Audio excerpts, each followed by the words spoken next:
Wir haben uns Anfang 2023 mit unserem Projekt Saddle Stories als Content Creator selbstständig gemacht und dürfen, müssen oder versuchen zumindest seither damit unseren Lebensunterhalt zu verdienen.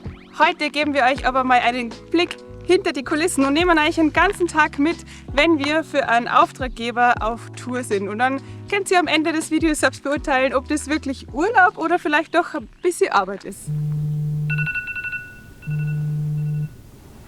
Guten Morgen. Ich glaube, die Angie liebt es jetzt schon, dass wir Behind the Scenes machen.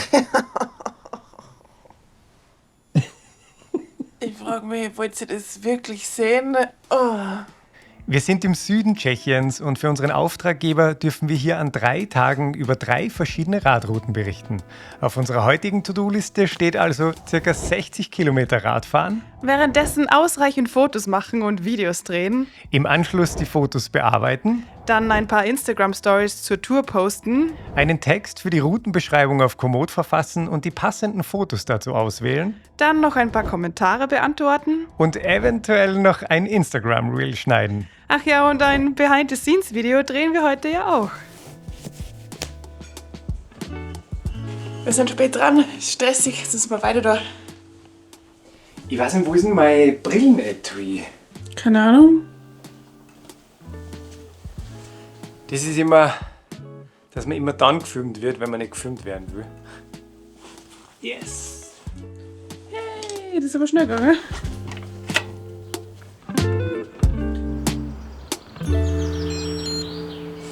Jetzt haben wir es geschafft, wir sind auf den Rädern und am Anfang ist es immer so ein Chaos, bis man alle seine 7 Sachen beieinander hat, bis man auf der Route ist. Ja, irgendwie versuchen wir uns immer da gut zu organisieren und schaffen es aber jedes Mal wieder nicht. Also jetzt sind wir auf der Route und echt, das hat keine paar Meter gedauert, waren wir wieder von der Stadt raus im Wald und wow, es ist schon wieder so schön, da ist jetzt der perfekte Fotospot. Was wir dann immer machen, ich stelle die Kamera auf, tue einen Intervallmodus rein. Das heißt, da macht die Kamera jede Sekunde ein Foto, was uns natürlich das voll erleichtert beim Vorbeifahren, dass man dann das richtige Foto erwischt, wo wir scharf drauf sind.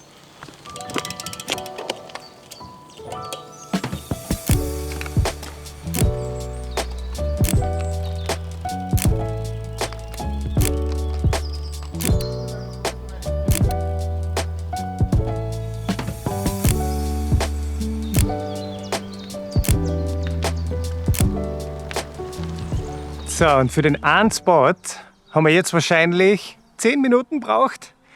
Also das heißt, wir haben jetzt eine Videoaufnahme und ein Foto, 10 Minuten. Kann man sich mal vorstellen, wie sich das summiert dann über den ganzen Tag.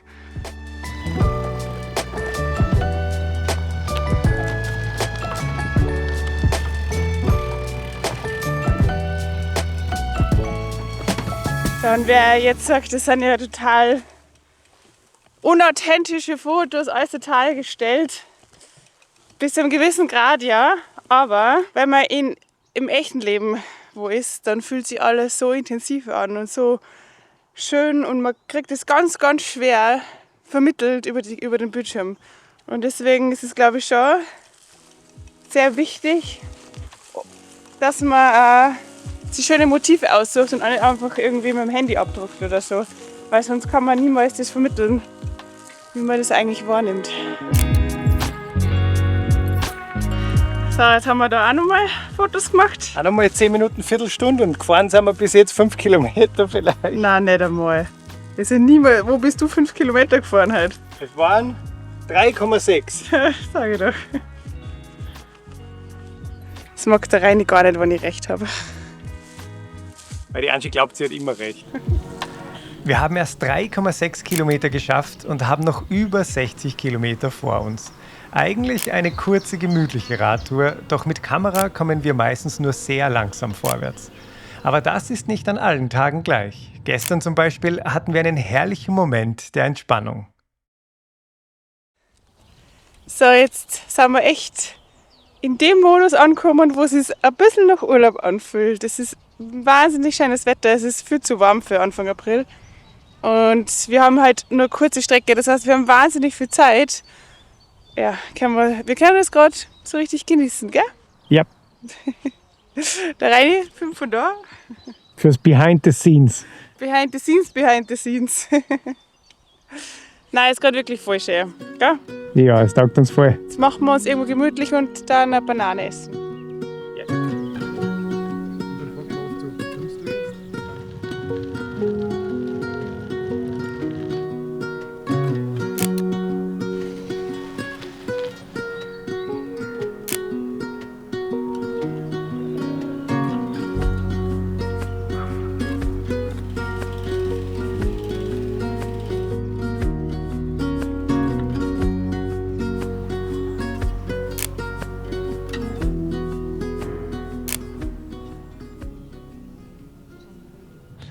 Heute hingegen müssen wir darauf achten, alles unter einen Hut zu bekommen. Angie beim Stories machen. Und dabei fast hinfallen, weil man nur mehr auf die Landschaft schaut und nicht auf die Straße.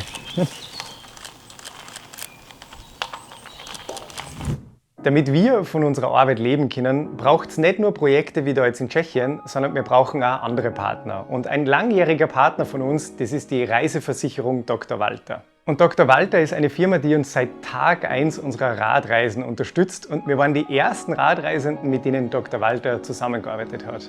Und mittlerweile hat sich Dr. Walter unter Radreisenden schon völlig etabliert und das nicht ohne Grund. Uns hat Dr. Walter schon sehr oft aus der Misere geholfen, und zwar zum Beispiel in Nordnorwegen, wo ich ziemliche Probleme mit einem Zahn gekriegt habe, oder zum Beispiel auch in Laos, wo wir einen Autounfall gehabt haben. Die Abwicklung der Schadensfälle hat jedes Mal sehr unkompliziert funktioniert und das ist auch der Grund, warum wir Dr. Walter wirklich jedem empfehlen können. Die Vorteile bei Dr. Walter sind, dass man die Reiseversicherung bis zu 5 Jahre Laufzeit abschließen kann. Es gibt keine versteckten Kosten und man kann sie taggenau kündigen. Teilweise kann man die Reiseversicherung auch nach Ausreise abschließen. Und zusätzlich gibt es bei Dr. Walter die AirDoctor-App, bei der man schnelle ärztliche Hilfe bekommt. Wir wollen das Thema da jetzt nicht zu komplex werden lassen, aber für alle Radreisenden, die sich für eine Versicherung bei Dr. Walter interessieren, es gibt 2 Versicherungspakete. Und zwar ist es einmal ProTrip und einmal ProTrip World. Und wie sie diese beiden Pakete unterscheiden, das haben wir in einfachen Worten auf unserer Homepage zusammengefasst. Und den Link dazu findet ihr unten in der Videobeschreibung. Wir sagen Dankeschön an Dr. Walter für die langjährige Zusammenarbeit und jetzt geht's wieder zurück zum Video. Also seit dem letzten Fotostopp sind wir jetzt wirklich ordentlich durchgefahren. An der Reine bleibt natürlich schon immer wieder stehen, macht Fotos und holt mich wieder ein. Fahrt 4, macht Fotos und so. Aber im Großen und Ganzen haben wir jetzt einen guten Radl-Flow gehabt. Und jetzt fahren wir wieder Richtung Trebon und da gibt es dann was zum Mittagessen. Beim Mittagessen kontrollieren wir die bisherige Fotoausbeute, um ein Gefühl dafür zu bekommen, wie viel Zeit wir heute noch in weitere Fotos investieren sollten. Bei der traumhaften Kulisse entstehen aber ohnehin viele schöne Motive. Es passiert uns wirklich nicht oft, würde ich sagen, dass wir zu wenig zum Essen dabei haben. Aber bei so Auftragstouren haben wir tendenziell halt weniger dabei, weil wenn wir jetzt auf große Tour sind, haben wir halt mehr Taschen. Da ist eigentlich immer irgendwie was zum Essen drinnen. Aber heute haben wir jetzt echt den Fehler gemacht, dass wir nichts einpackt haben. Und jetzt waren wir gerade essen und haben so einen Camembert mit Salat gegessen und da sind halt 0 Kohlenhydrate dabei.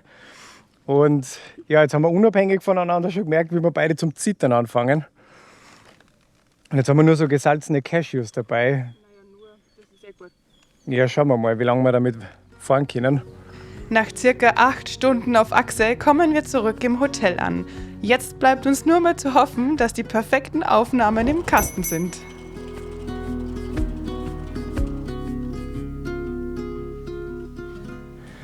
Während die Angie jetzt schon mal unter die Dusche hupft, werde ich jetzt schon mal unsere Daten sichern, die wir heute aufgenommen haben, weil da kommt immer so einiges zusammen an so einem Tag. Allein mit meiner Kamera habe ich heute 672 Fotos gemacht. Da kann man sich mal vorstellen, wie viel Zeit das in Anspruch nimmt. Aber es ist wirklich so, dass man von den 672 sind halt dann vielleicht 5 richtig gute dabei und vielleicht so 30 gute, 50 passende und den Rest kannst du eigentlich in die Tonne schmeißen. Ist meistens so, also weil oftmals sitzt vielleicht der Fokus nicht oder man hat irgendwie zu viele Fotos vor einer Situation gemacht. Und aber es gehört dazu, dass man eben diese 5 Top-Fotos kriegt von so einem Shooting.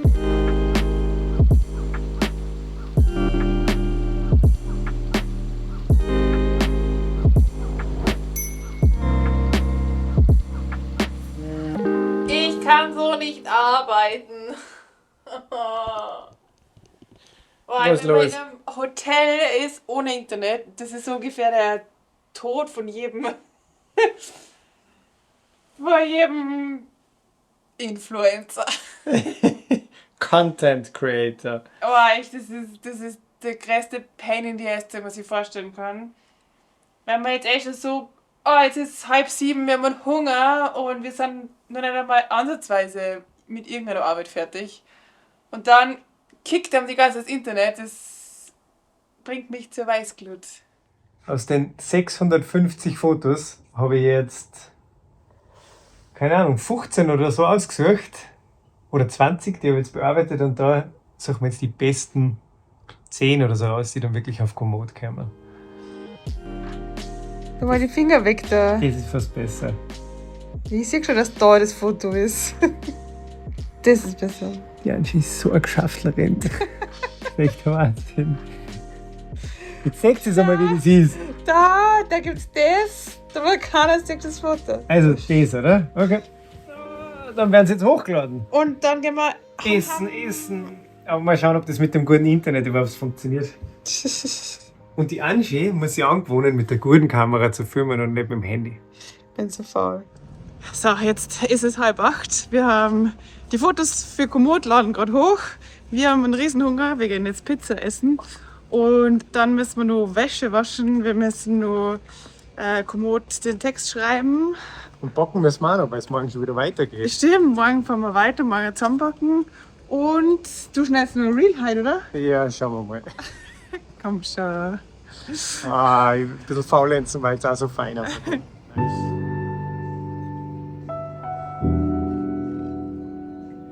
So, jetzt ist es 8:30, wir sind zurück im Hotel und wir haben jetzt zum Glück den Router gefunden. Setzen uns da jetzt in die Lobby und da geht das Internet schneller und da werden wir jetzt nur unsere restliche Arbeit erledigen. Oh, das Internet geht jetzt so gut. Oh. Das war jetzt schon in dem Zimmer auch so gegangen.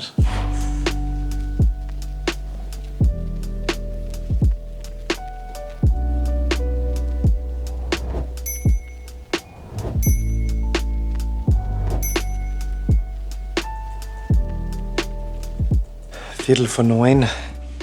Ich setze uns nur mal hin und wir versuchen nur ein Reel zu schneiden. Bin eigentlich jetzt richtig müde schon, habe nicht mehr wirklich Bock.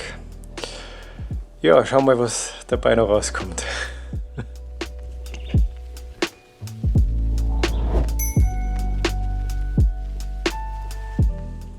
Es ist 22 Uhr, wir sind jetzt mit der Arbeit fertig und gehen jetzt schlafen.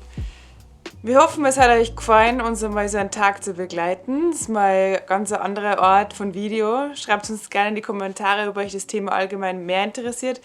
Wer sich für das Thema hinter die Kulissen und unsere Arbeit als Content Creator interessiert, dem empfehlen wir unbedingt, unseren Podcast zu hören. Wir verlinken euch den unten in der Infobox, weil da plaudern wir immer wieder mal so ein bisschen aus dem Nähkästchen. Ja, also zusammengefasst, ich glaube, man kann gut sehen, dass das doch einiges an Arbeit ist und unsere Tage, wenn wir unterwegs sind, sehr, sehr lang sind. Intensiv, aber eben auch gleichzeitig voll schön, weil wir dürfen halt auch Rad fahren, das, was wir einfach gern machen und dürfen neue Ecken erkunden. Also es ist einfach wie in jedem Job, denke ich, es gibt immer positive und nicht so schöne Seiten. Das ist einfach so in jeder Arbeit, denke ich. Und Influencer oder Content Creator ist sicher nicht das Nonplusultra und man hat immer Urlaub, so, das ist einfach, entspricht nicht der Realität, aber ja. Lange Rede, kurzer Sinn, wir hoffen, euch hat es gefallen und wir sehen uns im nächsten Video.